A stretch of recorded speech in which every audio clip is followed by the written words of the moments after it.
end, any concluding things on this whole range that we discussed, that you feel to the listeners on strategic thinking and biases story? Well, I'm reminded of an interview that I saw briefly of Daniel Kahneman, Right. who, as you know, won the Nobel Prize for Economic Sciences in 2003, I think. Yes, 2002. Yeah. He was asked in an interview, he was told, look, you are the father of behavioral economics. Your contribution to that subject, to the idea of heuristics and biases and good quality decision making has been immense. Has it improved your decision making? And Kahneman's answer was no. Okay. And this is paradoxical. Yes. Here's a person that we would consider wise. We would consider as who knows almost everything there is to know as of in that knowledge in that subject today. Right. And he says no. Yeah. And it's very important to understand why he did that. Sure. And this is because we ourselves cannot see bias in ourselves. We can see bias in others. Because we cannot see bias in ourselves, our instinct remains to go by our intuitive judgment. But therein lies the strategy. If we can see bias in others, so can others see bias in us. Yes. And this brings us to the idea of constructive discussion and debate. Sure. Or consultation. Right. It is because others can see it, they might be able to give us better advice. Yeah. Right. So the other is, you're saying, is we can look at it as a mirror where I'm seeing my bias. Yes. Yes. So the problem of the mirror is that we look into the mirror to see ourselves, and that doesn't help very much. Okay. The only way it can help is if we have taken sufficient time to reflect and introspect. Right. Then it does. Sometimes the mirror cracks. Correct. Right. But to ask someone else to create an environment in which dissent flourishes. Right. As Adam Grant writes in one of his new books, to create a challenge network. Okay. People who can challenge us. Yeah. Right. These are the stuff of what we might call deliberate strategies. Okay. To de-bias ourselves, to make important judgments and important decisions by minimizing the risk. Right. Now, as I like to say, it doesn't matter very much that we make small errors of judgment, but it is the crucial ones, it is the big ones that can change everything, right? And in the class, I often give the example of Ramalinga Raju. Okay. Right? He created Satyam.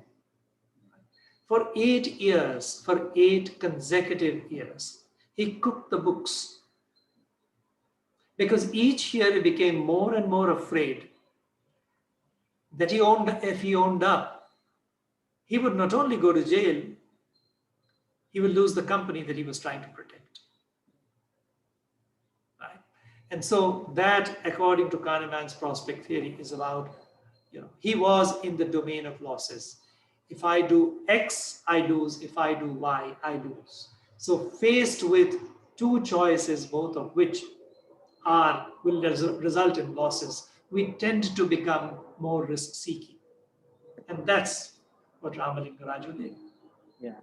Now, he can be vilified, but the truth is that any one of us are just as susceptible unless we create mechanisms and strategies to protect us from bad judgment, our own bad judgment.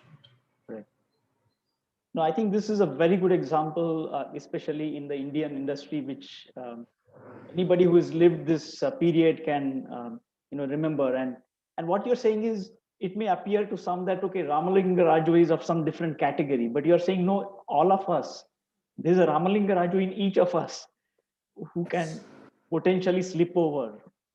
Yeah, I would only make a cautious, sound a word of caution here, because a lot of people see Ramalinga Raju's actions through the lens of ethicality. And he was indeed unethical. Right. What he did was both illegal and immoral. Sure. But the point is that immorality can also be caused by cognitive biases. Okay. Right. And that's what all of us are susceptible to. Yes. To a greater or lesser degree. Yes. And I like what you're saying. The deliberate strategies could be slowing down, asking for feedback from people with varied contexts and different kind of wisdom.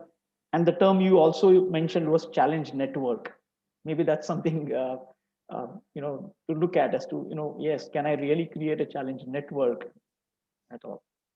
And you're saying that's an idea that Adam Grant has proposed. Yeah, but I think, have a bunch of friends or experts to whom I can go and say, look, this is the way I'm thinking. What do you think?